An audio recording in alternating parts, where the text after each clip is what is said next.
Hello everybody, back again. Lake Station Community Advocate and Educator here. I am here with, well, we touched on this before with TIF districts and code enforcement violations and why code enforcement violations have the word blighted and how very specific that is. But there's also another term, it's called but for, but we're going to go over that. So thank you to Study Hall. Thank you for coming. I hope you're prepared. Hope you have some listening ears. You have a little pencil and paper, and I hope you're ready to learn and take some notes.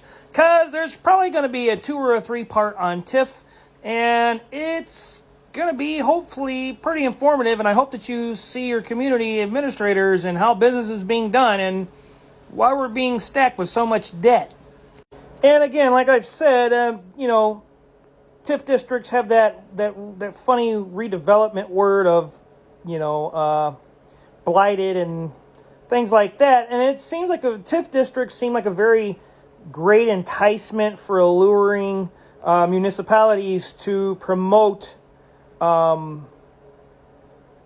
things like fast economic development. And, it's very peculiar that I use the word fast or immediate because we're going to go over that too. But what happens in a TIF district is basically it allures, it hooks, it tricks administrators, municipalities to use this as a way to promote economic development and growth within a town. However, what it does is it earmarks specific tax revenue within these TIF districts, so it creates an account that it's got to go into that can't be used. Now, some are going to sit here and say and go, oh, hey, TIF's great, fast economic development, we're growing, it's showing in our town, we're doing good, there's homes being built, there's great things going on.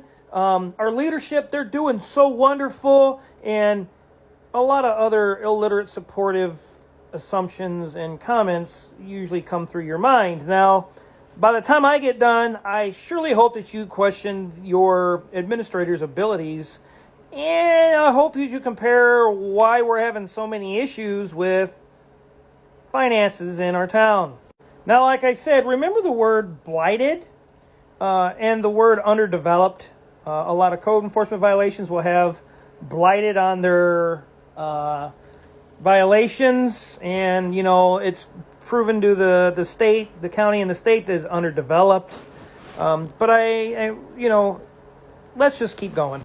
Now, TIF districts, I've been through this before in my other videos. If you go watch my other videos, but those are expenditures that are very often they're debt financed in the anticipation or the hopes that we're going to gain future tax revenues. Now, that's not the case, unfortunately, and people watching this will say, oh, he's full of it. Well, you can research for yourself how TIF districts actually work. While it sounds pretty legit, it sounds logical to be like, yeah, we need a TIF district because it's fast economic development, it's good growth, it looks great, we're growing, la.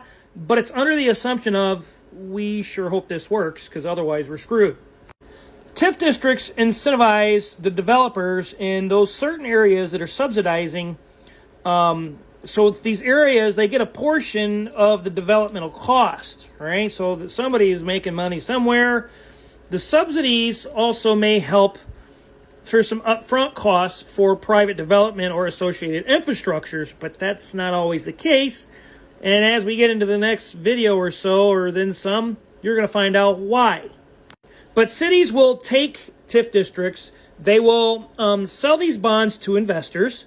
The investors come in, and the bonds that are there are slowly paid back from the increased property taxes. They're outside the TIF district. So you have a circle and a larger circle. So the little circle is your TIF district, and the large circle is the general area of your whole town. So over the next 10, 20, 30, even plus years, it sounds great. It sounds like it's working, when in reality it's just dead at work. And guess what?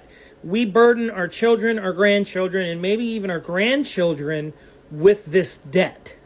Now, redevelopment, obviously, we all know that it will cause value properties to increase. And when property taxes increase, it sounds great. Yeah, we're getting property value, so we're collecting a lot of taxes. But that's not the case. That's not how TIF districts work. Okay? What happens instead, they add this to what's called a basically, it's a special fund for TIF districts. It's like a little special piggy bank. So as the town is collecting these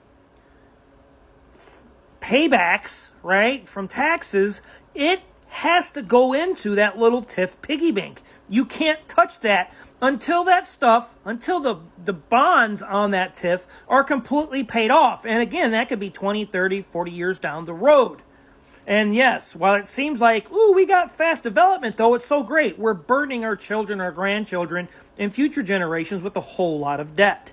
And only after, like I said, after these bonds are paid back from the TIF district, only then can those taxes be used to pay off for other things like maintenance and schools and what have you. And we're going to get into that pretty soon, too.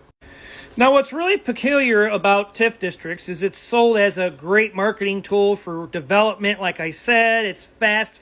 Ooh, we got great fast development within our town, but that's not the story. That's not the case. So in short, it raises taxes to gain revenue. To the normal person, that sounds great. Unless you like your taxes sky high that you move out of town because you can't no longer pay for things that are too high. But in the long-term spectrum, financial issues for the city, right? Like I said, let's say the next 10, 20, 30, 40 years and generations, then some, the city could have actually done the very same thing without raising the taxes on the residents. Which means it would be lower property value. Well, not property value, but lower taxes for the residents, right? But thanks to what's called temporal discounting, and I went through this through my other videos, my earlier videos about this, temporal discounting is basically the residents, the administrators want immediate rewards versus a long-term better result. So think of it as when you're a child, your parents will give you a choice. Well, you can have it now, but you don't get anything later. Or you can eat dinner and you can watch a movie and you can have your treat later. How about that? Well, thanks in part to temporal discounting, that child is going to choose what? Right here, right now. And a lot of times, this is what city administrators do. This is what a lot of residents want. We want fast, immediate results. We want to see development because it says we're doing great.